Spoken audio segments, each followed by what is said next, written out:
मेरा कप्तान बहुत आज़ाद हो गया था, इसलिए उसने भी आसानी से अपना परिचय दे दिया। मैं कैप्टन मेरा हूँ, ब्लैक किंग दस्ते का। उसे रन कैंडर परिवार ने अपने सबसे छोटे बेटे जिन रन कैंडर को बचाने के लिए यहाँ आने का आदेश किया था। दो नकली पहरेदार अभी भी इन लोगों के समूह से जूझ रहे थे। जैसी कि उम्मीद थी, पुराने सामान घटिया क्वालिटी के थे। अगर वे वाकई रन कैंडर परिवार के साथ सितारा पहरेदार होते तो इतने कमज़ोर नहीं होते। दोनों पुराने पहरेदार चारों तरफ से घिरे हुए थे। उनके पास लड़ने का कोई रास्ता नहीं था और उससे भी कम भागने का कोई रास्ता नहीं था। जे ने तुरंत जोर से चिल्लाकर उनसे पूछा, तुम कौन हो? तुम्हारा क्या मकसद है? तुम्हें यहाँ किसने भेजा है? सवाल मजाक था, लेकिन पहरेदार दूसरे व्यक्ति ने कहा कि वह बेवजह सवाल पूछ रही है। उसने होंठ सिकोड़े फिर जोर से चिल्लाया, उन रन कैंडर कुत्तों का जवाब देने का समय किसके पास है? सचमुच कोई सद्भावना नहीं है। दरअसल ताबूत का भी कोई अंत नहीं है। जे ने नाराज होने के लिए काफी कुछ देख लिया था, लेकिन फिर भी उसे कुछ करने की हिम्मत करने से पहले अपने मालिक की अनुमति का इंतजार करना पड़ा। खुशकिस्मती से जिन भी जे की तरह ही नाराज था, उसने तुरंत जीली को आदेश दिया कि वह उनमें से एक को मार डाले और दूसरे के दोनों हाथ काटकर उसके पास ले आए। 10 साल के बच्चे के शब्द कितने ठंडे थे, बेहद क्रूर। उस नज़र में न तो डर था और न ही दया। रन कैंडर परिवार का खून उसके शरीर में बह रहा था, वो भी उतना अच्छा नहीं था। जिल बस सही मौके का इंतजार कर रही थी ताकि वो किसी जंगली जानवर की तरह तुरंत आगे बढ़ सके। उसके लोहे के पंजों से इतनी तेज चिंगारियां निकल रही थी कि सब अंधा हो गया। जिली की आंखें भी लाल हो गईं, उसका पूरा चेहरा काला पड़ गया। पूछने की जरूरत ही नहीं थी कि वो कितनी गुस्से में थी। वो तुरंत उस आदमी के पास पहुंच गई जिसने अभी अभी उसे कुत्ता कहा था। जिल ने पूछा कि क्या वो अभी भी डरी हुई है? अगर वो नहीं डरी तो उसे डराना ही होगा। तो एक तीखी नज़र के बाद उसके पंजों ने उस आदमी की गर्दन ही चीर दी। उस गोरिल्ला को उसे बस एक बार हिलाने का मौका मिला, उसके बाद उसका सिर गर्दन से अलग हो गया। न सिर्फ वह कटा, बल्कि जिल के पंजों ने उसके टुकड़े टुकड़े भी कर दिए। सफ़ेद बालों वाले उस आदमी ने अपने दोस्त को अपनी आंखों के सामने मरते देखा। नफरत से जल रहा था। जिल का गला घोंटना चाहता था, उस कुतिया को कोस रहा था, लेकिन अपनी बात पूरी करने से पहले ही तलवार पकड़े हुए उसका हाथ काट दिया गया। यह कार्रवाई बहुत तेज और निर्णायक थी, जिससे दर्द धीरे धीरे हुआ। जब वह कोस रहा था, उसकी बगल से खून बहने लगा, जिससे नकली गार्ड को अपना मुंह बंद करना पड़ा। प्लीज चोट मत पहुंचाओ। बहुत दुख हुआ क्योंकि हमले अभी खत्म नहीं हुए थे। रोशनी की एक हल्की सी किरण चमकी, पलक झपकते ही जिली के पंजों ने उसे फिर से चीर दिया। बर्फीले तूफान में उसने भयानक रूप से सटीक हमले किए। नकली रक्षक को उसने पीछे धकेल दिया, लेकिन अभी खत्म नहीं हुआ था। युवा गुरु ने कहा कि 2 हाथ काट दो, फिर 2 हाथ। एक हाथ तो पहले ही कट चुका था, एक और बाकी था। बिना पलक झपकाए जिली ने तुरंत एक गर्म वार किया। पंजे लोहे के कवच से टकराए, जिससे आग की एक चमकदार रेखा बन गई जो ऊपर से आर पार फैल रही थी। हाथ पकड़कर नीचे भागा, तभी दूसरे आदमी की दर्द से चीख सुनाई दी। तभी जिली की हल्की लात सीधे उसके सीने पर लगी, जिसने उसे जमीन पर गिरा दिया। उसने बिना पसीना बहाए अपना जानलेवा नृत्य समाप्त कर दिया। ये दोनों नकली लड़के वाकई बहुत कमज़ोर थे। मैंने अभी तक उन्हें पूरी तरह नहीं पीटा है। जिली ने ठंडेपन से अपने पैरों के नीचे सफ़ेद बालों वाले लड़के को देखा, फिर उसका सिर पकड़ा और उसे वापस जिन के पास खींच लिया। जिली के शानदार प्रदर्शन के आगे जिन बिल्कुल भी हैरान नहीं हुआ। इसके विपरीत उसने कहा, तुम्हारे गुरु ने हरा दिया है। जिस प्रतिद्वंद्वी का वे सामना करने जा रहे हैं, उसके लिए कीमत बहुत कम है। क्या आपको लगता है कि कार में केवल कमज़ोर महिलाएं और बच्चे हैं? अपने कान धो लो और ध्यान से सुनो। रन कैंडर परिवार का सेवक बनने के लिए कम से कम 7वें स्टार का स्तर या उससे अधिक होना चाहिए। 7वां सितारा 7 सितारे हैं। आप लोग और बहन जे बाद में 7वें स्तर पर हैं। यह मत सोचो कि जब मैं आमतौर पर केक बनाती हूँ, कपड़े सुखाती हूँ और डंग के लिए कपड़े धोती हूँ, तो मुझे नहीं पता कि कैसे लड़ना है। मैं जमकर लड़ती हूँ। मेरे 2 तेज पंजे हमेशा मेरी आस्तीन में रहते हैं, इसलिए मैं उन्हें जब चाहूँ निकाल सकती हूँ। इसलिए अगर आप रन कैंडर परिवार की हत्या करना चाहते हैं, तो आपके पास कम से कम 8 सितारा स्तर होना चाहिए। जो भी डरता है वह घर जा सकता है। यह सुनकर नकली गार्ड बहुत क्रोधित हुआ। जब असली व्यक्ति वहां था तो उसने अपना मुंह खोला और जी भरकर उन्हें कोसा। बकवास बंद करो, यह हत्या तो बस शुरुआत है। तुम्हारा रन कैंडर परिवार अपने चरम पर पहुंचने वाला है। तुम इस वाक्य का इस्तेमाल रन कैंडर परिवार में किसी को भी कोसने के लिए कर सकते हो, लेकिन जिन को कोसने का कोई असर नहीं होगा, क्योंकि जिन ही वह है जो चाहता है कि रन कैंडर परिवार का ऐसा अंजाम हो। एम किरा। यह सुनकर मैं सचमुच चौंक गया। मैं और स्पष्ट कर दूं, मुझे रनकैंडर साम्राज्य में कोई दिलचस्पी नहीं है। मुझे जिन रनकैंडर साम्राज्य में दिलचस्पी है वह सचमुच बहुत महत्वाकांक्षी और बेहद घमंडी इंसान है। उसने सबके सामने खुलकर बात की, बिना इस डर के कि कोई उसके पिता को खबर कर देगा। दूसरे आदमी की आंखें चौड़ी हो गई। उसने ऑक्सीजन का एक बड़ा घूंट लिया और चिल्लाया, हिपल के आगे झुको। यह कैसा इंसान है, इतना गर्म कि पहले ही कबूल कर लिया। तुम्हारा मालिक बहुत खुश होगा। जिपल एक जामा परिवार बहुत प्रसिद्ध है। वह परिवार जो दुनिया के दूसरे हिस्से पर राज करता है। असीम शक्तियों वाले जादूगरों का एक परिवार। अगर रनकैंडर परिवार अपनी उत्कृष्ट तलवारबाजी के लिए प्रसिद्ध है तो जिपल परिवार जादू के शिखर तक पहुंचने के लिए जाना जाता है। और हाँ, ये दोनों परिवार एक दूसरे से प्यार नहीं करते। अगर वे एक दूसरे से प्यार करते तो दुनिया को दो हिस्सों में न बांटते। जामा की शुरुआत 1000 साल पहले हुई थी। रनकैंडर के संस्थापक के निधन के बाद जिपल परिवार ने एक फरमान जारी किया कि रन परिवार से जादू हटा दिया जाए। कैर और इस तरह रनकैंडर में जादू पूरी तरह से प्रतिबंधित कर दिया गया, या यूं कहें कि उसे सील कर दिया गया। दो महान परिवारों के बीच का झगड़ा 1000 साल पुराना था, जिसे कभी भुलाया नहीं जा सकता। पहले कबूल कर लेना ही ठीक था, ताकि और ज्यादा सोच विचार में समय बर्बाद न हो। मुझे समझ नहीं आ रहा था कि कौन इतना घमंडी व्यवहार कर रहा है। बस जिपले परिवार का अनुयायी, फिर भी इतना घमंडी। अब पूछने का कोई फायदा नहीं था। उसने फौरन जुलाई को आदेश दिया कि इस आदमी को जहां चाहे वहां फेंक दे। उसने फौरन उस सफेद सिर को पकड़ लिया। तुरंत घसीट कर ले जाया गया। दूसरे आदमी को लगातार गालियां देते हुए घसीटा गया और कहा गया कि अगर मारना ही है तो नेक काम से मार। यह कुत्ता एक शैतान और हर तरह का शुतुरमुर्ग था। यह जानने के लिए पता लगाने की कोई ज़रूरत नहीं थी कि जिपले परिवार रनकैंडर परिवार से उतनी ही नफरत करता था जितनी यह परिवार दूसरे परिवार से करता था। इसीलिए उन्होंने हमेशा रनकैंडर परिवार को आतंकित करने की साजिश रची थी। बेशक अब तक वे कामयाब नहीं हुए थे। कुल मिलाकर आज की घटना परिवार के किसी सदस्य के इशारे पर नहीं, बल्कि अनुयायियों द्वारा अपनी मनमानी करने के कारण हुई थी। हो सकता है ऐसा हो, लेकिन अजीब बात है, चाहे वे कितने भी अच्छे से भेष बदल ले, जीली जैसे 7 सितारा शूरवीर को बेवकूफ़ बनाना मुश्किल होगा। जिल निश्चित रूप से कोई गद्दार नहीं थी। यह तथ्य कि जीप लेके दो अनुयायी घुसपैठ करने में कामयाब रहे किसी और की मदद से ही हो सकता था, थोड़ा चौंकाने वाला था। लेकिन वह व्यक्ति हो सकता है। वह व्यक्ति एक मोटा आदमी था जिसने अपना चेहरा छुपाने वाला चश्मा पहना हुआ था। केवल जिन्सी जानता था कि वह कौन था, लेकिन मित तो मित था। उस आदमी को भगाने के बाद जी रिपोर्ट करने के लिए युवा गुरु के पास लौट आया। तो अब केवल जिनजीली और ब्लैक की टीम ही बची थी। वह मूक की तरफ चल पड़ा। ईद एक बार फिर पुष्टि करो कि वह सचमुच ब्लैक किंग टीम का कप्तान है या नहीं। फिर ठंडे स्वर में धन्यवाद कहा।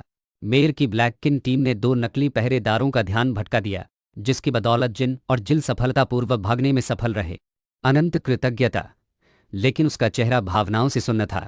जब मैं रनकैंडर महल लौटूंगा तो मैं तुम्हारी उपलब्धियों की रिपोर्ट दूंगा और एक बड़ा इनाम प्राप्त करूंगा। अब टेलीपोर्टेशन गेट लगाने में मेरी मदद करो। जिन की बातें सुनकर एक आंख वाला चाचा थोड़ा डर गया, जैसे उसके सामने यह बच्चा खड़ा हो। सिर्फ 10 साल की उम्र में ही उसमें इतना आत्मविश्वास और परिपक्वता आ गई थी। अविश्वसनीय। अपनी उम्र में वह अभी भी भैंस चराता और पतंग उड़ाता था, तो उसे जीने का क्या मतलब होता। जिली द्वारा संभाले जा रहे उस छोटे से बच्चे को देखकर उसे अपनी पिछली बात याद आ गई। मुझे रनकैंडर साम्राज्य पसंद नहीं, मुझे जिन रनकैंडर का जमाना ज्यादा पसंद है। ऐसा लग रहा था जैसे यह कोई मजाक नहीं था, कोई खोखली बातें नहीं थी। वह सचमुच ऐसा करेगा, क्योंकि उसका सामना एक बच्चे से हो रहा था। खतरनाक बच्चों को देखते हुए मोईर को स्वाभाविक रूप से लगा कि उसे अपने काम में और गंभीरता दिखानी होगी। पहले तो उसने उन दोनों को काम करने का आदेश देने का इरादा किया, लेकिन फिर उसने पूरे परिवार को याद दिला दिया। पोर्टल स्थापित करने से पहले अपने कार्यों में सावधानी बरतना याद रखें। कोई भी मूर्खतापूर्ण काम बिल्कुल न करें। कम से कम रनकैंडर किया के बच्चे के साथ तो कोई लापरवाही न करें। टीम के सदस्यों ने तुरंत आपत्ति जताई। टीम लीडर ने जो पूछा वह बहुत अनुचित था। आमतौर पर ऐसी बातों की कभी परवाह नहीं की जाती। ऐसा ही था। कैप्टन पागल हो गया था। अगर इन बच्चों को अभी सजा दी जाए तो वे तुरंत समझ जाएंगे कि कौन पागल है और उसे दबा देंगे, शांत रहेंगे और बिना किसी आपत्ति के उसके पीछे चल देंगे। उसके याद दिलाने के तुरंत बाद जिल भी वापस आ गई और बताया कि वे जाने के लिए तैयार हैं। उसने बड़े ही सौम्य और दयालु भाव से याद दिलाया, लेकिन मोईर अभी भी चौंका हुआ था। उसने आदेश स्वीकार करने के लिए अपने आप ही अपना हाथ नियम चीन की छाती पर रख दिया। साथ ही एक व्यावसायिक मुस्कान भी। जूनियर्स ने कैप्टन को ऐसा करते देखा और वे भी हंस पड़े। उसके बाद पूरा समूह वहां से चला गया। अवेडंडी पहाड़ों, नदियों, बर्फीले तूफानों को पार करते हुए एक अस्थायी आश्रय तक पहुंचने के लिए। रास्ते में वे उस चट्टान के पास से गुजरे जहां जिल ने नकली गार्ड को नीचे गिरा दिया था। मुईर को लगा कि उसे यहां ऐसे छोड़ना ठीक नहीं है, लेकिन जिन ने कहा कि कोई बात नहीं, उसे इस तरह खुले में छोड़ना, चाहे वह जिंदा हो या मरा हुआ, जब उसके साथी उसे पाएंगे उनके अगले कदम के लिए एक चेतावनी होगी। लेकिन मित को लगा कि इस आदमी के मरने की 90% संभावना है। चट्टान से गिरते हुए उसका चेहरा कुत्ते की तरह चपटा हो गया था। झींगा बर्फ में फेंक दिया गया था। खून का इतना बड़ा तालाब कैसे बच सकता था? यह बहुत क्रूर था और जिन को अच्छा लगा, इसलिए जिन ने भी जे की तारीफ की। लगभग 2 घंटे में हम एक गांव पहुंच जाएंगे जहां हम आराम कर सकते हैं। बर्फ गिरने का इंतजार करो और फिर घर चले जाओ। अरे जिल, एस्कॉर्ट के दौरान जो हुआ उसकी चिंता मत करो। यह तुम्हारी गलती नहीं है। खान जैसा 9 सितारा शूरवीर भी इसका पता नहीं लगा सका, तो जे जैसा 7 सितारा कैसे लगा सकता था? उसने कुछ नहीं सिखाया, वह बस यही चाहता था कि उसकी दाई को शर्म ना आए। लेकिन वह अब भी उदास दिख रही थी। बस इतना कहा, मुझे माफ करना, और फिर चली गई। भूत को ने अपना सिर नीचे किया और सोचा, पिछली लड़ाई ने हान डाई की आत्मिक शक्ति को बहुत ज्यादा खा लिया था। अब अगर उसने हुएत दा की आत्मा को भी अवशोषित कर लिया तो भी वह मुश्किल से ही स्थिर होगी। अपने पिछले जन्म में जिली जिन की नानी थी, बिल्कुल युवा मालिक की तरह। उसे भी धमकाया गया, नीची नज़रों से देखा गया और अपमानित किया गया, और जिन की तरह ही दर्द सहा, लेकिन उसने कभी उसे दोष नहीं दिया।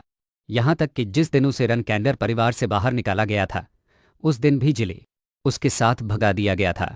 लेकिन वह बिल्कुल भी नाराज नहीं थी, बस बेहद दुखी थी। पीछे से उसने सिर झुकाकर माफी मांगी, मुझे माफ करना, मैं तुम्हारी अच्छी देखभाल नहीं कर सकी। जिल अब भी उसे यंग मास्टर कहती थी और दिल से जिन के बारे में सोचती थी। हालांकि उस समय उसका उपनाम रन कैनर नहीं था, फिर भी वह उस व्यक्ति के लिए मुश्किलें बिल्कुल नहीं खड़ी करना चाहता था जिसने उसके साथ अच्छा व्यवहार किया था। लेकिन इस समय अलग था। पिछला जीवन और यह जीवन एक जैसा नहीं था। जिल को भी उसके साथ जाने का अपना निश्चय मजबूत करना था। उसने अभी जो शब्द कहे थे वे आश्वस्त करने वाले थे। जीली के अपराध बोध को मिटाना चाहता था। उसे थोड़ा और याद भी दिलाया, लेकिन जिल को वे शब्द समझ नहीं आए। उसे लगा कि वाक्य में याद दिलाना एक आश्वासन ज्यादा था और लोगों को धक्का देने के लिए उसे अपराध बोध हो रहा था। जी जो कुछ हुआ था उसके लिए कोई भी सजा स्वीकार करने को तैयार थी और उसे अच्छा लग रहा था। इन शब्दों से जिन बेहद नाराज हो गया। वह बार बार यही कहता रहा, फिर भी समझ नहीं पाया। वह जोर से चिल्लाया, खुद को इस तरह दोष देना बंद करो, यह सलाह नहीं, आदेश है। बस मुझे माफ करना। मैंने उसे तब तक रुकने और मुझसे बात करने के लिए मजबूर किया जब तक उसका दिमाग साफ नहीं हो गया। जिन जोर से चिल्लाई, जब तक तुम मेरी नानी हो, तुम ही मेरी एकमात्र अंगरक्षक हो। अगर तुम इन छोटी छोटी बातों को खुद पर हावी होने दोगी तो भविष्य में तुम मेरी सुरक्षा कैसे कर पाओगी? यह सुनकर जी दंग रह गई, लेकिन उसने आगे कहा, मुझे ये शब्द दोबारा दोहराने पर मजबूर मत करना। यह कहते ही उसे शर्मिंदगी महसूस हुई, पर फिवार के लोग बीच सड़क पर एक दूसरे को कोसने लगे, सबके सामने। इस अजीबोगरीब स्थिति में पीएस उसे बचा नहीं सका। हालांकि वह खुद को डांट नहीं रही थी। मोईर इस पूरे समय चुप रही थी और जी से भी ज्यादा पसीना बहा रही थी। जहां तक जिन की नानी की बात है, उसने कहा था कि वह इससे उबर जाएगी और खुद से भी कहा था कि वह पूरी कोशिश करेगी। युवा मालिक ने उसकी इतनी परवाह की थी। हालांकि उसके मुंह से कठोर और कटु शब्द निकले थे, लेकिन यह सब उसके भले के लिए था। डांट सुनने के बाद वह अचानक बहुत ज्यादा उत्साहित महसूस करने लगी। उसकी आंखें दृढ़ संकल्प से चमक उठी। उसका दिल खुशी से झूम रहा था। शुक्र है वो बहुत लंबे समय से उदास नहीं था। जिली को इतने अच्छे मूड में देखकर जिन को बहुत राहत मिली। इतनी देर बर्फ में चलने के बाद वे आखिरकार रुकने के लिए गांव पहुंच गए। मोईर ने दरवाज़ा खोला और टीम को एक बड़ी सराय में ले जाकर 2 कमरों के लिए रजिस्ट्रेशन कराया। मुझे समझ नहीं आ रहा कि 20 से ज्यादा लोगों की टीम ने 2 कमरों के लिए रजिस्ट्रेशन कैसे करा लिया। वे शायद एक दूसरे के ऊपर सोते थे। वे वाकई बहुत गरीब थे। जाहिर था कि जीन के पास पैसे थे, लेकिन वह व्यस्त था, इसलिए उसने अभी अभी हुई घटनाओं के बारे में सोचा। अगर उसका तर्क सही नहीं था, अगर यह गलत है, तो बहुत संभव है कि कोई और इसमें शामिल हो। ऐसा करने में सक्षम एकमात्र व्यक्ति आकार बदलने वाला जादूगर बुराबेगास्ट है। मूल रूप एक मोटा आदमी है जो चश्मा पहने हुए है, और शायद इसलिए कि उसे अपना सैमसंग जैसा शरीर पसंद नहीं है। उसने कई अलग अलग रूपों में रूपांतरित किया है, और निश्चित रूप से उनमें से कोई भी मूल रूप जितना मोटा नहीं है। जब आकार बदलने की बात आती है तो हमें ड्रैगन कबीले का उल्लेख करना ही होगा। ड्रैगन कबीला बेचारे बूढ़े चेयरमैन का पूर्वज है, जबकि एक बड़ा ड्रैगन भी एक छोटी टिकाऊ बिल्ली में बदल सकता है। हालांकि ड्रैगन कबीले का रूपांतरण पूर्णता प्राप्त करना असंभव है, फिर भी ब्राब ऐसा कर सकता है। वह अकेला ऐसा व्यक्ति है जो पूर्ण परिवर्तन जैसी चीज रच सकता है। इस प्रतिभा के साथ ब्राब कई अलग अलग पहचानों में रहा है, अनगिनत लोगों के वेश में रहा है, और बिना किसी महान पवित्र कर्तव्य के अनगिनत अपराध किए हैं। बस मजे के लिए दुनिया को अस्त व्यस्त करना चाहता है। अगर इसमें सचमुच ब्राब का हाथ होता तो सब कुछ बहुत जटिल, बहुत सिरदर्दी भरा और थका देने वाला हो जाता।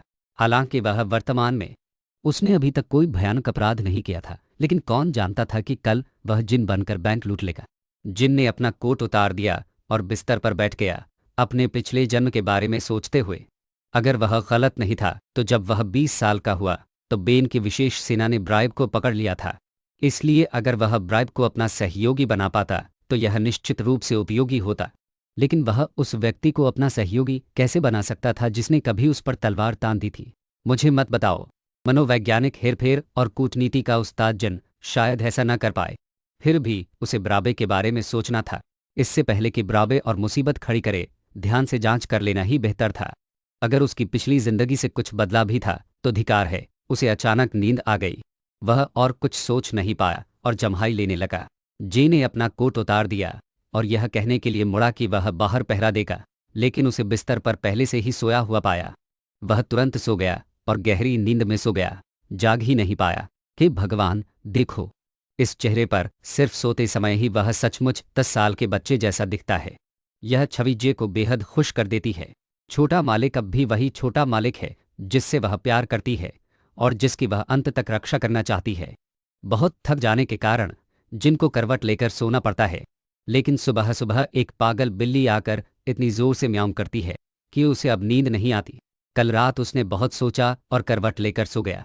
उसका मन और शरीर इतना थका हुआ था कि सुबह सुबह सूरज की सीधी किरणें भी उसके चेहरे पर पड़ रही थी।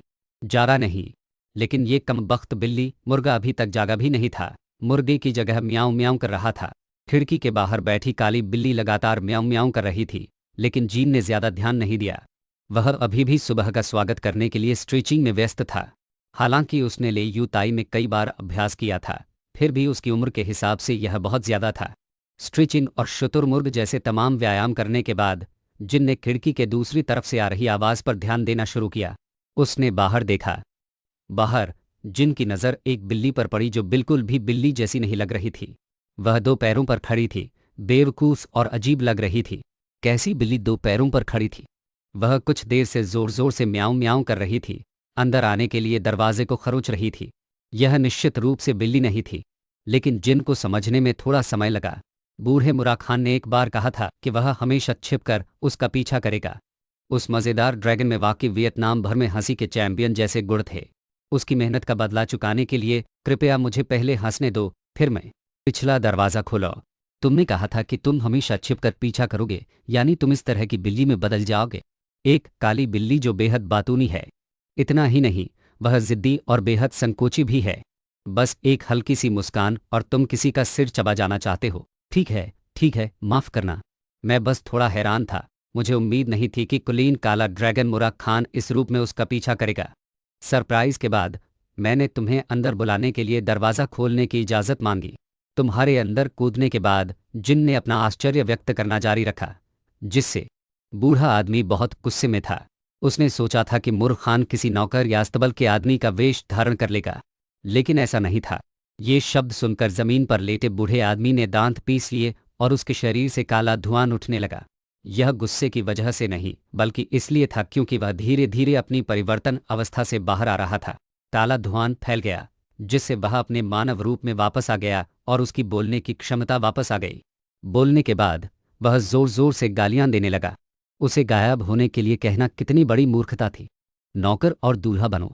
अगर वह ऐसा करता तो उसके घर की पूरी घुड़सवार सेना देख लेती। उसने बिना सोचे समझे कहा, बस लोगों पर हंस रहा था। क्या उसे पता था कि इस बिल्ली के रूप में उसका पीछा करना बेहद मुश्किल था? न सिर्फ उसे कोई हमदर्दी नहीं थी, बल्कि उसने एक नकली सराय भी किराए पर ले ली थी जिसका तख्त उबड़-खाबड़ था, जिससे बूढ़ा मुंह के बल गिर पड़ा।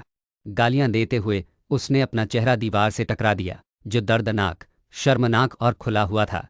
इसलिए जे तुरंत अंदर कूद गई। उसने जोर से दरवाज़ा खोला, अपना हथियार तैयार किया, अंदर देखा और उसने बिखरे बालों वाले एक आदमी को देखा जो अपने मालिक के पास सिर पकड़े कांप रहा था। यह न जानते हुए कि यह आदमी कहाँ से आया है, जे तुरंत पागल हो गया और जोर से चिल्लाया, तू कौन है जो मेरे मालिक के पीछे यहाँ आने की हिम्मत कर रहा है? उसी समय वह लड़ने के लिए तैयार था। दोनों हाथ और पंजे फैलाए, पलक झपकते ही वह बूढ़े मुरा खान का गला घोंटने के लिए कूद पड़ा। जे ने उसे जमीन पर दबा दिया और जोर से चिल्लाया, मुझे जल्दी से सब कुछ बता, इससे पहले कि मैं तेरा पुनर्जन्म कर दूं। तू कौन है? श्रीमती जल। राक्षस रक्षक के पास उसे रोकने का समय नहीं था। वह उसके घोंसले को निचोड़ने का इंतजार कर रहा था, इससे पहले कि वह घबरा जाए। गिली गिली, इस व्यक्ति को अपना नाम और लिंग बताने का भी समय नहीं मिला था कि मारा खान उछल पड़ा। जाना पहचाना नाम सुनकर वह स्वाभाविक रूप से जाग उठा। वह उससे कब से मिलना चाहता था, लेकिन उसे देखते ही उसका प्यार जाग उठा। 1000 साल से ज्यादा उम्र के उस बूढ़े ने उस जवान लड़की की तरफ देखा। ओ मेरे छोटे स्ट्रॉबेरी केक, आखिरकार मैं तुमसे मिला। गिली को घिना गई। यह फिर कैसा स्ट्रॉबेरी केक है? और जीन कहने को कुछ नहीं था। वह इतना लाचार था कि उसके पास शब्द नहीं थे और उसे समझ नहीं आ रहा था कि उसका परिवार एक अजगर पाल रहा है या एक पागल बच्चा।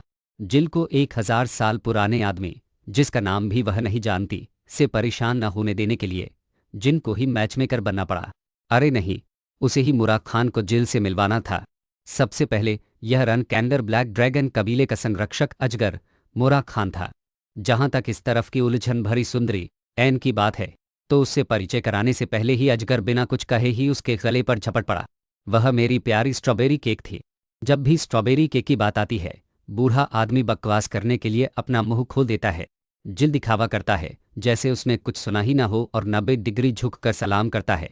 रन कैंडर परिवार का तुच्छ सेवक संरक्षक देवता के प्रति अशिष्टता के लिए क्षमा मांगता है। मुझे माफ कर दो।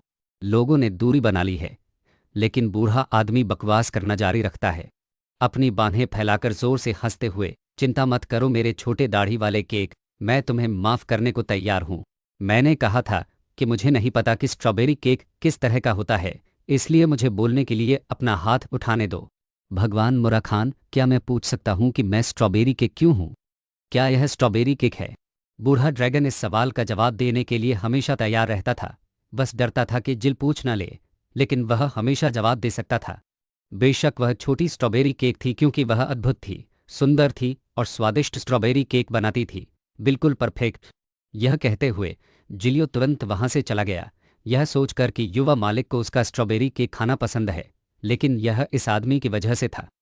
यही वजह थी कि वह उसे हर दिन स्ट्रॉबेरी केक बनाने के लिए कहता था। बात यहां तक पहुंच गई थी कि जिनके पास समझाने के अलावा कोई चारा नहीं था। लंबी व्याख्या के बाद आखिरकार जिल निष्कर्षतः ऐसी कई बातें थीं जो वह अपने युवा स्वामी के बारे में नहीं जानती थी। जिन ने इतने लंबे समय तक इसे गुप्त रखने के लिए माफी मांगी। बूढ़ा मुरा खान बेकार में पड़ाजे के आश्चर्य को सुन रहा था। वह हमेशा से जानती थी कि उसके युवा स्वामी में अद्भुत प्रतिभा है, लेकिन यह तो वाकई बहुत ज्यादा थी। उसके पास जादू था, और फिर वह एक सेरेट ठेकेदार था, और फिर वह एक अजगर के साथ संपर्क सूत्र था। वह 1000 साल पुराना अजगर कौन सा था जो वूची को जिनके पीछे लड़कियों के साथ छेड़खानी करवा रहा था? इन सब बातों को मिलाकर वह इस नतीजे पर पहुंची कि एक नौकर, मुझे बस युवा मालिक के लिए आश्चर्य और खुशी हुई। जिल की प्रतिक्रिया जिन की उम्मीदों से बढ़कर नहीं थी, लेकिन उसे थोड़ा और याद दिलाना भी पड़ा। आखिरकार वह रन कैंडर की नौकरानी थी। रन कैंडर परिवार अभी मुरा खान के जागने और जिन और उसके बीच के रिश्ते के बारे में जानने के लिए सही समय पर नहीं था। कुल मिलाकर इसे कम से कम अभी के लिए गुप्त रखना ही था। जिल निश्चित रूप से जीन से सहमत थी। दोनों के बीच बातचीत बहुत सहजता से हुई और बूढ़े मुरा खान को लगा कि वह बहुत ज्यादा बेमानी है। इस कहानी को स्ट्रॉबेरी केक से बाधित होना चाहिए था, लेकिन बूढ़े ने उसकी ओर ध्यान नहीं दिया। उसने जानबूझकर अपना सिर जिन के चेहरे के सामने कर दिया। उसने कंधे उचका दिए और कहा कि स्ट्रॉबेरी केक को चिंता करने की जरूरत नहीं है। आखिरकार मैं हमेशा उसके साथ हूं। अगर ऐसा है तो बहुत अच्छी बात है। जी असीम रूप से आभारी था। लेकिन एक और बात थी। मुरा खान के रूपांतरित होने पर जो तेज आवाज हुई वह बहुत आकर्षक थी। बूढ़े अजगर को सावधान रहने की जरूरत थी, लेकिन वह रूपांतर की आवाज नहीं थी, वह उसके स्पष्ट रूप से गिरने की आवाज थी। वह दरवाजे के पास शेल्फ पर गिर गया। किताब छप रही थी। इतनी शर्मनाक बात कहने के बाद भी बूढ़ा आदमी अभी भी शर्मिंदा होना नहीं जानता था। फिर भी अपना हाथ सहारा देते हुए जोर जोर से हंस रहा था, जिससे जे को शक होने लगा। मुझे आश्चर्य है कि क्या उसका स्वामी जिन इस समय ड्रैगन पर भरोसा कर सकता है। जिन लंबे समय से मुरा खान के संपर्क में है। हालांकि वह थोड़ा पागल है, लेकिन उसे इसका इस्तेमाल करने में सक्षम होना चाहिए। उसी दिन से पहले तोएत पहले ही पिघल चुका था। पूरा समूह आसानी से मिले ट्रांसमिशन गेट पर पहुंच गया और रन कैंडर परिवार के मुख्य घर में लौट आया। जिल ने जिन की ओर से प्रशंसा की और उन्हें उस उदार इनाम की याद दिलाई जो इस मिशन के लिए उन्हें रन कैंडर परिवार द्वारा भुगतान किया जाएगा। जिली के जवाब में एमआर ने भी कुछ विनम्र शब्द कहे। यह मिशन हमारे लिए भी एक मूल्यवान अनुभव है। मैं रन कैंडर परिवार के उस युवा स्वामी का भविष्य देखने के लिए बहुत उत्सुक हूं जिसकी वह देखभाल करती है। इसके अलावा वह एक और प्रश्न पूछना चाहता है। यह प्रश्न विशेष रूप से जिन की नानी जे के लिए है। इतनी उत्कृष्ट प्रतिभा के साथ आपने इन फ्लोरिन परिवार को छोड़कर रन कैंडर परिवार के युवा स्वामी की नानी बनने का फैसला क्यों किया? कितना अशिष्ट प्रश्न है ना? उसने जवाब देने की जहमत नहीं उठाई। जिल के निर्णायक रूप से मुंह फेर लेने और ठंडी नजरों से पहले मोई को पता चल गया था कि उसने एक बेतुका सवाल पूछा है। उसने तुरंत अजीब तरह से अपना सिर झुका लिया, अपनी गर्दन के पिछले हिस्से को खुजलाया और जरूरत से ज्यादा विनम्र होने के लिए माफी मांगी। हालांकि वह थोड़ा नाराज था। जिल ने उसे नजरअंदाज किया और उन्हें अलविदा कहकर जाने को कहा। पोर्टल में प्रवेश करते ही मिलेल के सिर पर सिर्फ जिन और कुमुरा खान बैठे थे। यह पोर्टल एक हवाई जहाज जैसा था। हवाई अड्डे पर पहुंचने पर आपको बाहर निकलने के लिए अपने दस्तावेज दिखाने होंगे। इस्तेमाल किए जाने वाले दस्तावेजों के प्रकार। जिल ने जो टेलीपोर्टेशन पोर्टल निकाला वह उसके रुमाल में लिपटा एक सोने से जड़ा ब्लेड था। उसने उसे टिकट निरीक्षक को देते हुए कहा, चलो यूफेस्टर के सहयोगी के कैंटन चलते हैं। ब्लेड पर लगे निशान को देखकर उन्हें पता चल गया कि वे रन कैंडर परिवार से हैं और उनका रवैया भी बहुत आक्रामक था। फिर वह उन्हें सावधानी से प्रीमियम सीटों तक ले गया। चूंकि वे वीआईपी मेहमान थे, इसलिए उनका बहुत ध्यान रखा जाएगा। अगर जिनका समूह यहाँ लगभग 2 घंटे इंतजार कर सके तो वे झटपट पहुंच जाएंगे। तो क्या आप अभी भी पलक झपकते ही रुक गए हैं? पलक झपकते ही 2 घंटे तक ये क्या हो रहा था? खुशकिस्मती से जिन और जिल को कोई जल्दी नहीं थी और वे सीधे अपने लिए आरक्षित आलीशान सीटों पर चले गए। जैसे ही वे बैठे, मुरा खान जिन के सिर से कूदकर जिल की गोद में बैठ गया। यह कहना कि उसे लत है अपमानजनक होगा, लेकिन अब उसकी पोल खुल चुकी थी और वह इसे बर्दाश्त नहीं कर सकता था। जिन को तुरंत एहसास हुआ कि जिल की बातें उसके जादू के बारे में थीं। आखिरकार पूरे रन कैंडर परिवार में जिल के अलावा कोई भी जादू नहीं कर सकता था जिसे उसने अच्छी तरह छिपाकर रखा था। अब चिंता करने की कोई जरूरत नहीं है। दोनों बैठे बातें कर रहे थे कि तभी बाहर से एक बड़े दरवाजे के खुलने की आवाज आई और साथ ही कुछ लोगों के अंदर आने की आवाज भी। उसे बस एक नज़र डालकर दूसरे व्यक्ति के लबादे पर छपे हुआंगलुंग बैज को पहचानना था। वह ठंडी घमंडी नज़र और उसके पीछे खड़े 2 बड़े शूरवीर जो इतना हंगामा कर रहे थे, सिर्फ जिपली का परिवार ही हो सकता था। इस हवाई अड्डे की सेवा वाकई बहुत खराब थी। 2 जिंदगी भर के दुश्मनों को एक ही वीआईपी कमरे में आमने सामने बिठाना वाकई में एक बेहतरीन अनुभव था। हालांकि जिन उस व्यक्ति से पहली बार मिला था, फिर भी उसे लगा कि उसके सामने वाला व्यक्ति बहुत जाना पहचाना है। वह व्यक्ति जिन को बिल्कुल भी जाना पहचाना नहीं लगा। उसे देखते ही वह असहज हो गया और उसने तुरंत जीभ चटकाई और आह भरी। आज ह्यूफेस्टर नहीं जाना चाहता था। उन परेशान करने वाले चूहों को यहाँ फंसा देखना बिल्कुल भी अच्छा नहीं लग रहा था। खुलेआम अपमानजनक शब्द बोलते हुए जे ने तुरंत उन्हें घूरा। जिनको ज्यादा परवाह नहीं थी, वह अपनी किताब पढ़ता रहा। बस मुरा खान हिल गया। वह नीचे कूद गया। जिली की गोद से पालकी की रखवाली कर रहे सफेद बालों वाले लड़के की ओर चला गया और कुछ बार म्याऊं म्याऊं की। बहुत प्यारा लग रहा था। लड़के को भी बिल्लियां बहुत पसंद थी। उसे लगा कि उसके सामने वाली काली बिल्ली बहुत प्यारी है, इसलिए उसने उसे बुलाया और थोड़ा सहलाना चाहा। बूढ़ा मुरा खान भी बहुत सहयोगी था। उसने अपना सिर दूसरे व्यक्ति के हाथ में देने के बजाय अचानक अपने दांत दिखाए और बच्चे के हाथ पर जोर से मारा। यह पहली बार था जब उसने किसी को मारते देखा और उस व्यक्ति के हाथ पर विश्वास किया। इससे पहले उसने केवल बिल्लियों को खरोंचते देखा था। अब उसकी आंखें खुल गईं। दोनों नौकरों ने देखा युवा स्वामी को एक बिल्ली ने मारा और तुरंत बुखार हो गया, जैसे किसी निशाने पर उबलता पानी डाल दिया गया हो। अजीब बात यह है कि बच्चा जानवरों के प्रति बहुत सहनशील था, हाथ हिलाकर कह रहा था कि कोई बात नहीं, यह तो बस एक जानवर था, मैंने इसे डरा दिया होगा। इसके अलावा रन कैंडर के घर के सामने तलवार तानना बेकार होगा। चिढ़ाने के बाद उसने जानबूझकर जीन की ओर देखा। उसने सफ़ेद सिर वाले को अभी अपना अहंकार दिखाने के लिए याद दिलाया, लेकिन वह बस थोड़ा चिढ़ाना चाहता था, यह देखने के लिए कि दूसरा पक्ष प्रतिक्रिया देगा या नहीं। हालांकि जिन ने बिल्कुल भी प्रतिक्रिया नहीं दी, और जब उसने उसे मारा तो वह बिल्कुल शांत था। जहां तक बिल्ली का सवाल है, यह नकारात्मक था। सुरुचिपूर्ण एक संक्षिप्त मूल्यांकन के बाद वह खड़ा हुआ और औपचारिक रूप से अपना परिचय वेराडिन जिप्लेयर के रूप में दिया। उसने कुछ मिनट पहले की असभ्यता के लिए माफी भी मांगी। माफी के साथ उसने अपना हाथ बढ़ाया, जीन से हाथ मिलाने के इरादे से, लेकिन उसने जल्दी से हाथ नहीं बढ़ाया, बल्कि किताब बंद कर दी और पुरानी यादें ताज़ा करने के लिए वेराडिन को कुछ देर तक घूरता रहा। वह अपने पिछले जन्म में काफ़ी प्रसिद्ध था।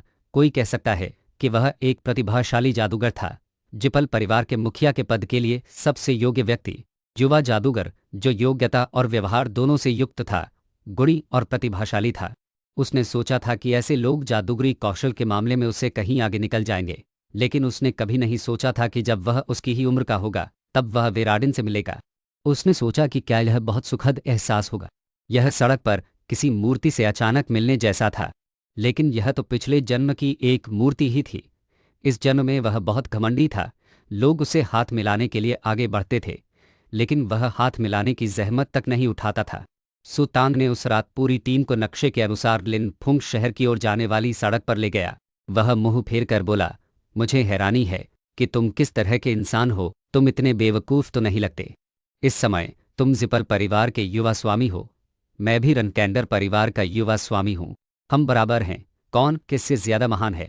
और फिर जिन की थोड़ी धमकी के साथ भाषा का आदान प्रदान हुआ। शुक्र है वह बस बातें कर रहा था। अगर पहरेदारों ने अपनी तलवारें निकाल ली होती तो उसे बिना तलवारों के ही हूफेस्टर जाना पड़ता और कुछ उंगलियां गमानी पड़ती। मजाक बिल्कुल भी मज़ेदार नहीं था, लेकिन फिर भी वेराडिन को मजाक की तारीफ करते हुए मुस्कुराना पड़ा। जिनके शब्द भी बहुत हिंसक थे। माफ़ करना, मजाक क्या होता है यह नहीं पता। जिन ने तुरंत घूरकर उसे सही किया, जिससे वेराडिन थोड़ा घबरा गया। क्या तुम डरे हुए हो? मैं सचमुच डर गया हूँ, लेकिन मैं तुम्हें एक सलाह ज़रूर दूंगा। अगर तुम जिप्ले परिवार के किसी और सदस्य से मिलो तो उसकी उंगली काटने की जल्दी मत करना, क्योंकि इससे दोनों परिवारों का सामंजस्य बिगड़ जाएगा। शब्द तो वाजिब लग रहे थे, लेकिन जीन को लगा कि वेराडिन मजाक कर रहा है। जरा सोचो, मेरे पिता रॉन रनकैंडर और किलाई एसिपल के पिता इतने आज़ाद होंगे कि दखल दे सकें? क्या ये बच्चों का मामला है? जिन वेराडिन से कहीं ज्यादा समझदार लग रहा था, जिससे लड़के को अपनी धमकी पर दोबारा सोचने पर मजबूर होना पड़ा। उसने अपनी बाहें क्रॉस करके जोर से हंसते हुए कहा, ठीक है जिन, मैं शायद सोने के सिक्कों या किसी और चीज से इसकी भरपाई कर दूंगा। ठीक है, इस बार मैं खुद को तुम्हारा ऋणी मानूंगा। जब मौका मिलेगा मैं तुम्हें पैसे चुका दूंगा। लेकिन जिन को वादे करना पसंद नहीं था। वह बाद में नहीं, अभी चुकाना चाहता था। उसे ऐसे लोगों से नफरत थी जो पैसे चुकाने का वादा तो करते थे लेकिन फिर नहीं चुकाते थे, इसलिए वह उनमें से किसी को भी माफ नहीं करता था। वेराडिन भी खुश था। उसने तुरंत पूछा कि क्या जरूरी है और क्या नहीं। मुझे उम्मीद नहीं थी कि दीन को एक पल की शांति की जरूरत थी। खासकर क्या आप कृपया अपना मुंह बंद रखेंगे जब तक कि द्वार काम न करे, ताकि मैं आराम कर सकूं। थान जेवी थके हुए थे। यह सुनकर वेराडिन तुरंत ठिठक गया। उसके होठों पर मुस्कान अब भी थी, लेकिन उसका दिल पूरी तरह सुन्न हो गया था। मुझे उम्मीद नहीं थी कि कोई इतना घटिया इंसान होगा, लेकिन वह बहुत दिलचस्प भी था। अगर आप मुझे बोलने नहीं देंगे तो मैं कुछ और करूंगा। मैं बस बेचैन होकर अपने मन में सोच सकता हूँ। वेराडिन ने आश्चर्य से चारों ओर देखा, स्वाभाविक रूप से उत्साहित। निश्चित रूप से अगले कुछ वर्षों में यह जिन रनकैंडर बच्चा और भी मजबूत हो जाएगा। अगर हम दोनों न होते तो हम उसे अपना दोस्त बना लेते। पता चला कि वेराडिन अभी भी परिवार की प्रतिष्ठा के बारे में सोचता है, लेकिन शायद वह अपनी छवि भूल गया है। बस वहां बैठकर रिन को उसकी चमकती आंखों से घूरते रहने से उसका गार्ड बेहद चिंतित हो जाता है। युवा मालिक का गुस्सा उसे अपनी पैंट ऊपर करने पर मजबूर कर देता है। वियदिनी अभी भी अपने विचारों में डूबा हुआ है, खुश है कि जीन ही वह है। रनकैंडर परिवार जो भविष्य में उसका प्राणघातक दुश्मन बन सकता है। यह बहुत अच्छा होगा। क्या यह व्यक्ति वाकई सामान्य था? जिनको यह बहुत परेशान कर रहा था। उसने अभी अभी अपनी उंगली को साफ तौर पर धमकी दी थी, लेकिन वेराडिन अभी भी ऐसा ही व्यवहार कर रहा था। जिपल परिवार में कुछ गड़बड़ थी, शायद वे सब पागल हो गए थे। अति सक्रिय वेराडिन को 2 घंटे तक सहने के बाद उन्होंने आखिरकार घोषणा की कि पोर्टल के लिए प्रतीक्षा समय समाप्त हो गया है। पोर्टल अस्थायी रूप से खोला जाएगा। कार्रवाई। मेहमानों, कृपया खुद को मानसिक रूप से तैयार रखें। सभी को साइड इफेक्ट के तौर पर सिर दर्द या चक्कर आ सकते हैं। पोर्टल की हरी रोशनी पूरे कमरे में फैल गई, जीन और वेराडिन की सीटों पर भी। पोर्टल द्वारा उन्हें दूसरी जगहों पर टेलीपोर्ट करने से पहले वेराडिन खुद को रोक नहीं पाया और जीन की तरफ खुशी से चिल्लाया, आपसे मिलकर अच्छा लगा, अगली बार मिलते हैं। और बेशक वह बहुत निराश था, लेकिन अगर हम फिर कभी नहीं मिले तो कोई बात नहीं। दोनों बच्चों में अभी भी पोर्टल के लिए बहुत ऊर्जा दिख रही थी। इस टेलीपोर्टेशन पॉइंट का इस्तेमाल करने में कोई समस्या नहीं थी। हालांकि 1000 से ज्यादा सालों से जिंदा रहे ड्रैगन मुरा खान को उल्टी आने लगी। शायद इसलिए क्योंकि उसके ज़माने में लोग इस तरह के टेलीपोर्टेशन गेट का इस्तेमाल नहीं करते थे, इसलिए वह उलझन में था। बहुत जल्दी उसे रन कैंडर परिवार के इलाके में लाया गया। टेलीपोर्टेशन पॉइंट से निकलकर वह एक गाड़ी में घर गया। घर के नौकर काफ़ी देर से इंतजार कर रहे थे, बस उसके स्वागत के लिए गाड़ी से उतरने का इंतजार कर रहे थे। बूढ़े बटलर ने गंभीरता से सिर झुकाया और कहा, मैंने पहली बार तुम्हारा स्वागत किया है। मैं दूसरा नौकर हूँ। दो पेड्रो, जिनका पहला पड़ाव तलवारों का बगीचा था। पेड्रो मुख्य घर में एक नौकर था जिसे यहाँ रहने के दौरान जिन की सेवा के लिए नियुक्त किया गया था। रन कैंडर परिवार की मुख्य हवेली, एक शानदार और विशाल हवेली, भी बेहद ठंडी थी। जिस तरह से लोगों ने फूलों की बजाय तलवारें लगाईं, उसे देखना ही समझने के लिए काफ़ी था। रन कैंडर परिवार के तलवार बगीचे का परिचय देते हुए यहाँ अनगिनत प्रजातियां और आकृतियां थीं, लेकिन लोग इन्हें न तो मज़े के लिए लगाते थे, न ही इसकी योजना किसी योजना के अनुसार नहीं बनाई गई थी, और इस बगीचे में तलवार लगाना आसान नहीं था। केवल उन्हीं लोगों को ऐसा करने का अधिकार था जिन्होंने रन कैंडर परिवार की समृद्धि में योगदान दिया था। इस तलवार बगीचे में तलवार लगाना एक सम्मान की बात थी। यह जगह सपनों और जीवन भर के लक्ष्य का प्रतीक थी, जिसकी आकांक्षा रन कैंडर परिवार के सभी सदस्य रखते थे। जीन भी इसका अपवाद नहीं थे।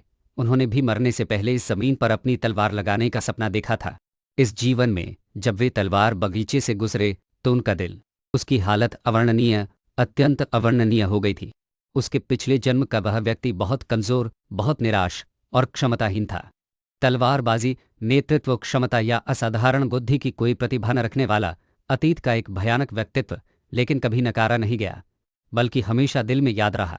आज भी वह उस समय खुद को इतना मूर्ख समझने के लिए दोषी मानता था, यह सोचकर कि बस कोशिश करने से सब कुछ बदल जाएगा। कड़ी मेहनत से परिश्रम की भरपाई नहीं होती, सही दिशा में जाने और समस्याओं का समाधान करने की ज़रूरत होती है। सही काम करके ही सफलता मिल सकती है। इस बार यह जीवन अलग होगा। जिन ने खुद से कहा कि इस अनमोल जगह में वह एक सार्थक जीवन जिएगा, जो रन कैंडर हवेली थी जिसकी ओर वह जोश से बढ़ रहा था। घर के ठीक सामने उसके पिता और भाई बहन हर बार की तरह बहुत देर से उसका इंतजार कर रहे थे, गंभीर और घुटन भरे अंदाज में। पारिवारिक मिलन बिल्कुल भी खुशनुमा नहीं था, लेकिन फिर भी यह समारोह से भरा हुआ था। कुल मिलाकर चूंकि यह एक खास मौका था, उसकी माँ भी आ गई। उन्होंने ही दरवाज़ा खोला। पहले उससे बात करो, बहुत समय हो गया छोटे बेटे से मिले बिना। आखिर रन कैंडर परिवार की मालकिन कोई साधारण इंसान तो नहीं है। लोगों ने तो उसे ब्लैक पैंथर रोसारुन कैंडर गलब ही कह दिया था। नाम सुनते ही अजीब सा लगता है। माँ ने मुझे नमस्ते किया, उसने भी नमस्ते किया, और उसने तुरंत बेटे के कंधे पर बैठी बेवकूफ़ सी दिखने वाली बिल्ली को पहचान लिया। शांत मालिक के उलट बिल्ली अपनी आंखों से लेकर अपनी हरकतों तक बेवकूफ़ थी। रन कैंडर परिवार के मालिक को घूरने की हिम्मत भी की तो क्या हुआ? सबसे भयानक, जैसी कि बूढ़े मुरा खान से उम्मीद थी, चिरोन परिवार के मुखिया ने तुरंत समस्या को भांप लिया। उन्होंने उससे पूछा कि क्या उसने कोई जंगली जानवर उठाया है, और जीन ने जो जवाब दिया वह बिल्कुल नहीं था। इस बिल्ली को उसने उठाया नहीं था, बल्कि गोद लिया था। गोद लिया जाना और गोद लिया जाना बिल्कुल अलग अलग बातें हैं। सचमुच मेरा बेटा पापा को तुरंत सोचने, मूल्यांकन करने और तरह तरह की बातों पर विचार करने पर मजबूर कर दिया। अच्छा हुआ कि आपने प्यार से बात की। बिल्कुल सही। रन कैंडर ने इसे उठाया नहीं था, बल्कि खुद गोद लिया था। जवाब बहुत ही संतोषजनक। पापा से अंक बटोरने के लिए बस एक वाक्य।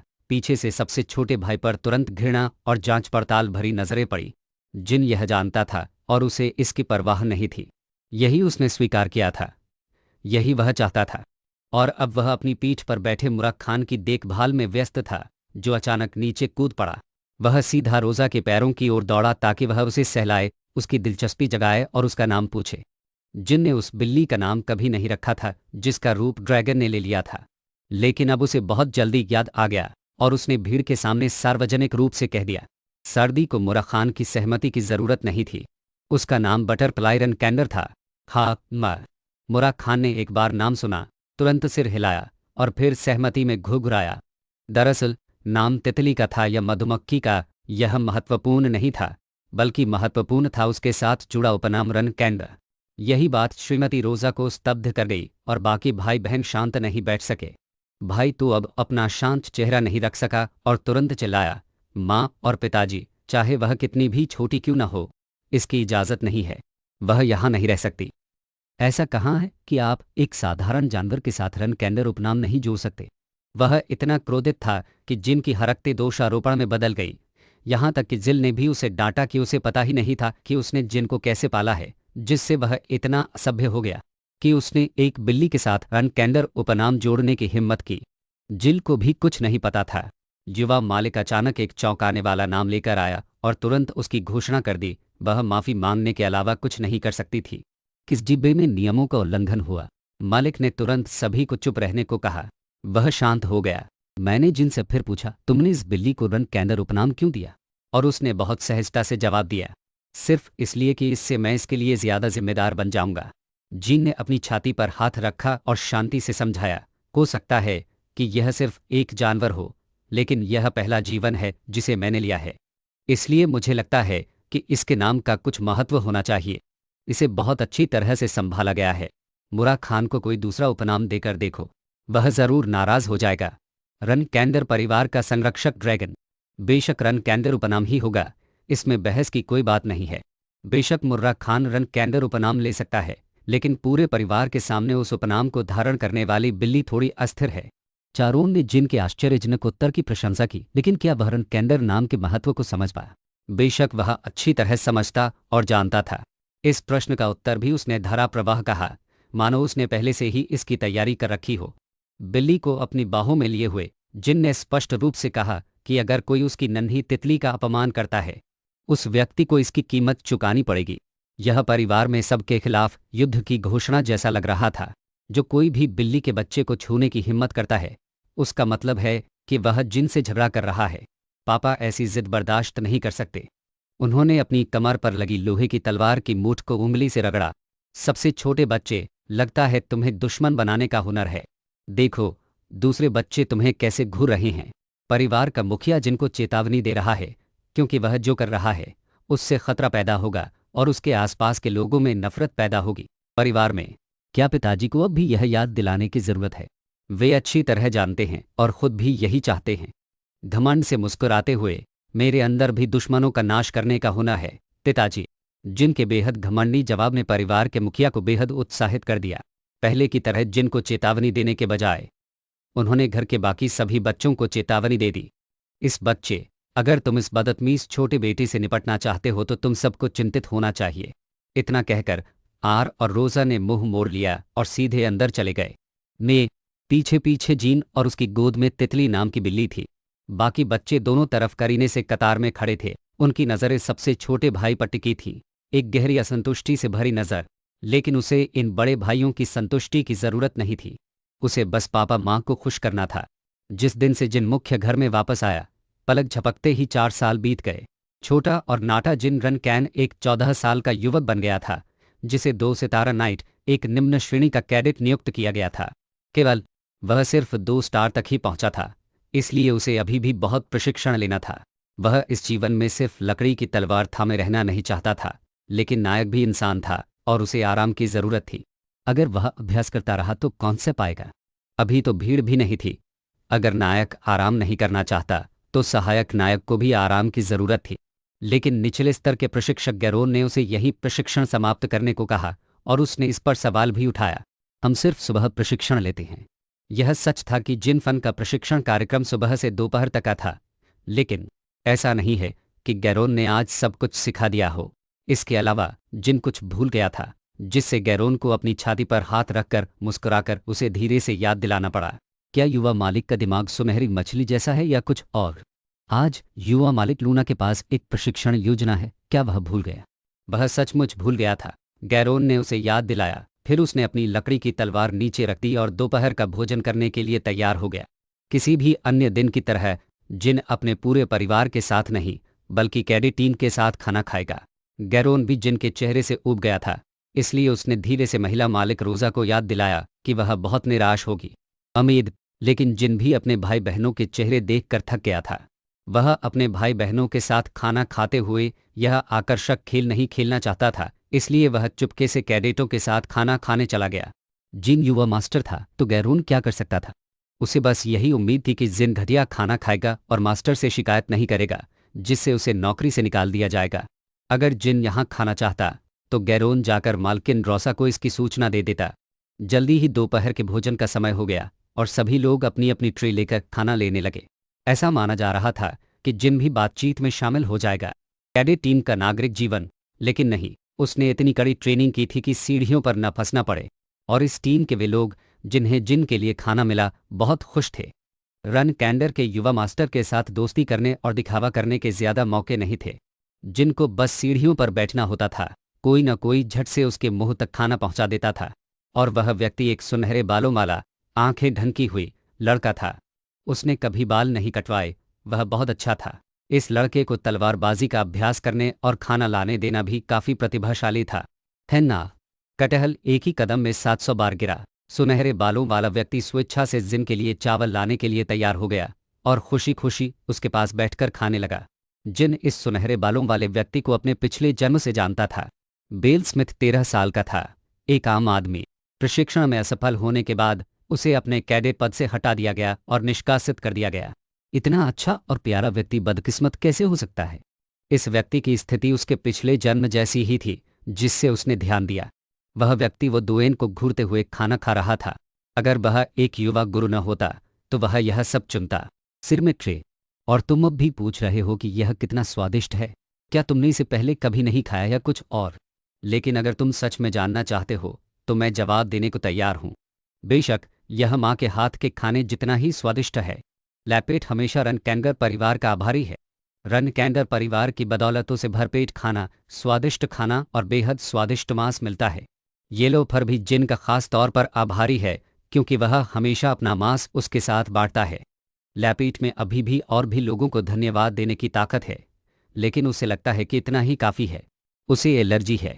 बातूनी लोगों को जवाब दो। और बियो लैप ने आज जो कहा वह बिल्कुल कल जैसा ही था। दोबारा सुनने का क्या मतलब है? क्या मुझे जवाब याद कर लेना चाहिए? जिन इस बेवकूफ़ पीले बालों वाले गोले को नज़रअंदाज नहीं कर सका, इसलिए उसने बियो लैप के चेहरे पर चम्मच तान दिया। चलिए जिन ब्रून कैंडर का व्याख्यान शुरू करते हैं। बियो लैप, तुम्हें खुद पर नियंत्रण रखना और परिपक्व होना सीखना होगा।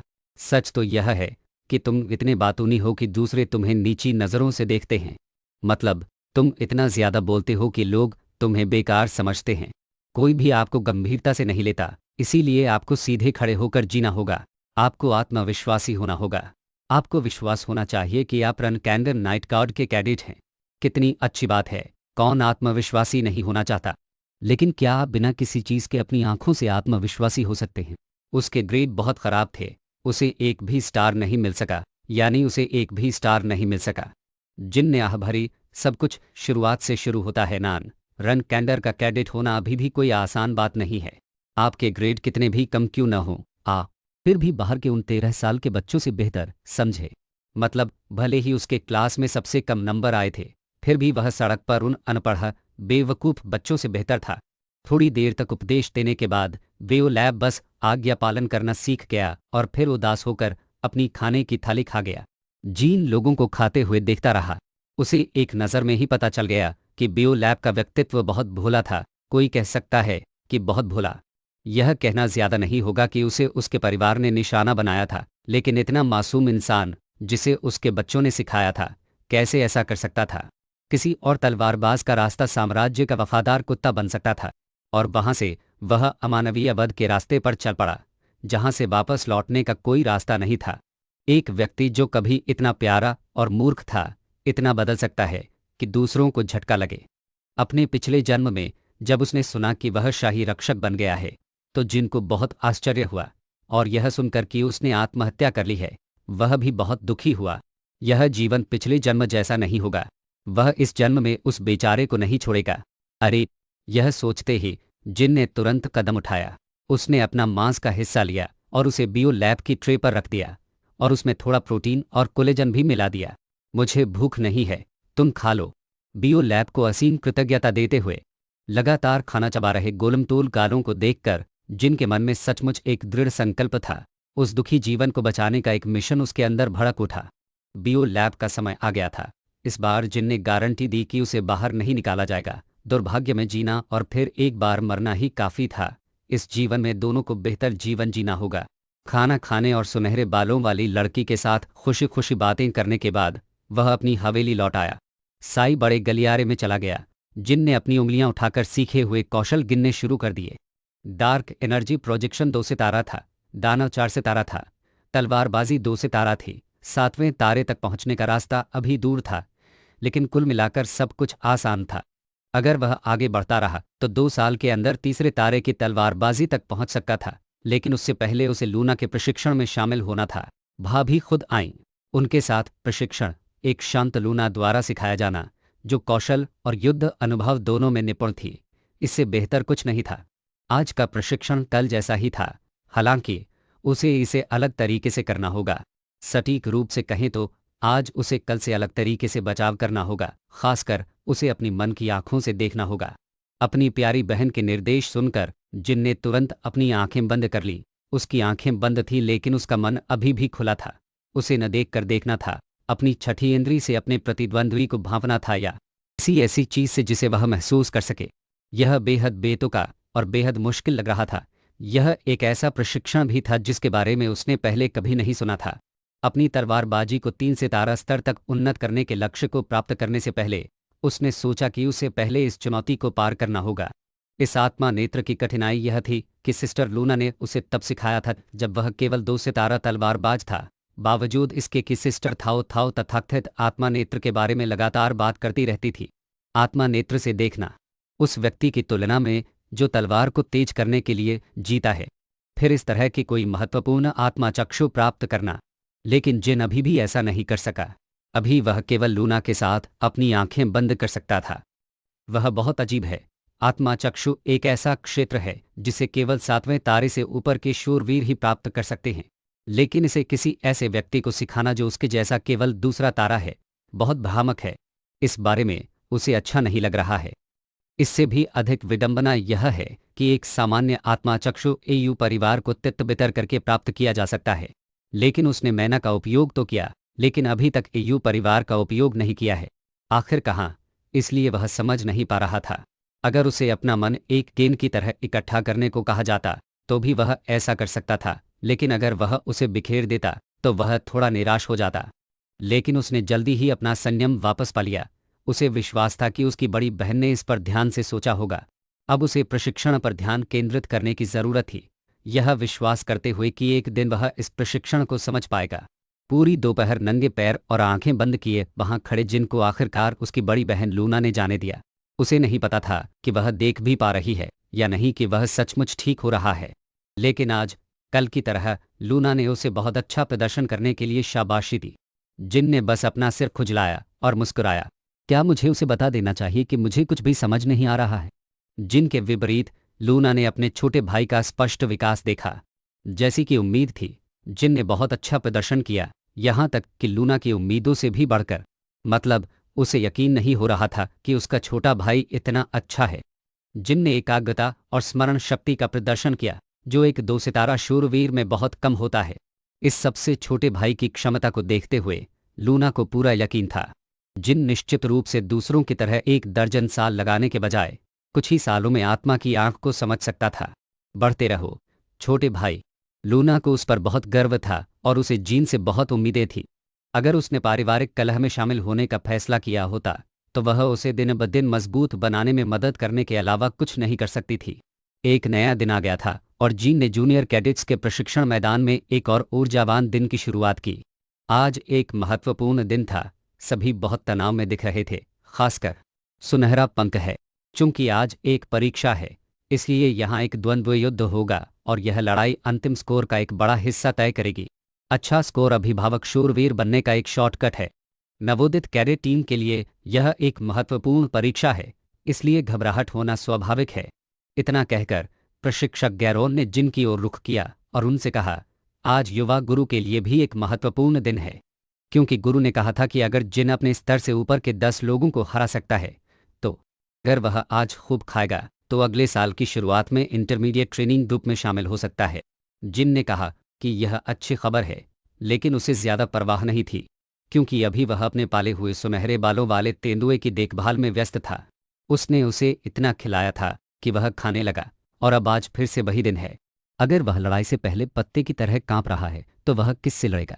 उसने अपनी नाक रगड़ी और आह भरी, यह सचमुच समय की बर्बादी है।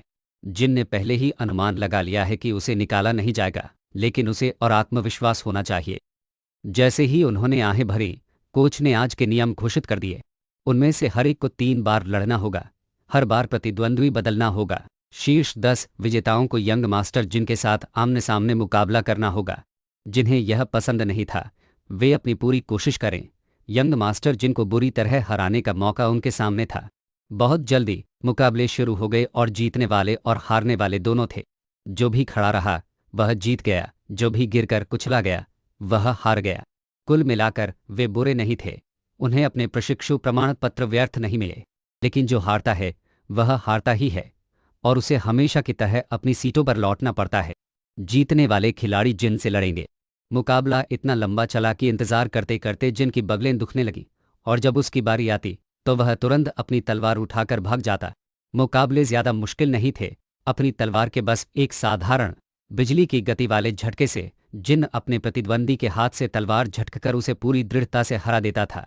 कुछ मुकाबलों के बाद वह पहले ही 8 लोगों को हरा चुका था, और उसे इंटरमीडिएट स्तर के लिए क्वालिफाई करने के लिए बस 2 और लोगों की जरूरत थी। और सभी 10 लोगों को हराने के लक्ष्य को पूरा करने के लिए जीन को जिस पर सबसे ज्यादा ध्यान देना होगा वह है यह असाधारण गुलाबी बालों वाली लड़की। रंगे हुए बाल आम लोगों से अलग पहचाने जाते हैं, और वह सिर्फ अपनी खूबसूरती के लिए यहाँ नहीं है। मासेर मिकानो ने जबरदस्त आत्मविश्वास के साथ मंच पर कदम रखा। वह भी बाकियों की तरह एक कैडेट है, लेकिन वह सामान्य समूह में है, निम्नवर्गीय समूह में नहीं, और वह एक कुलीन भी है। अपने पिछले जन्म में मासेर सभी प्रशिक्षण पास करने के बाद एक संरक्षक शूरवीर बनी थी। भविष्य में उसके अपने आदर्श, विश्वास, प्रतिभा और आवश्यक आत्मविश्वास भी है, जिनका सामना करते हुए उसे जरा भी डर या आशंका नहीं है। उसने तो यहाँ तक कह दिया कि आज मैं तुम्हें हर कीमत पर हराऊंगी। यही इसे दिलचस्प बनाता है। पिछली 8 लड़ाइयों की तुलना में इस परीक्षा में मेर के साथ लड़ाई सबसे महत्वपूर्ण है, और यही वह लड़ाई भी है जिसमें जिनको सबसे ज्यादा मेहनत करनी पड़ती है। अभिवादन का आदान प्रदान करने के बाद मासो तुरंत हमला करने के लिए दौड़ी। उसकी चाल गोलियों की तरह तेज थी, और पलक झपकने से पहले ही उसने जिन के सिर पर चिमटा दे मारा, सौभाग्य से, जिसे जिन ने अपनी तलवार से रोक दिया। इस हमले का असर कम नहीं था, यह जानने के लिए काफी था कि मेर पहले से ज्यादा ताकतवर है, लेकिन इतनी भी नहीं कि उसे काबू में न किया जा सके। इस स्तर पर जीन अभी भी उसे हरा सकता था, इसलिए उसे बिल्कुल भी डर नहीं था।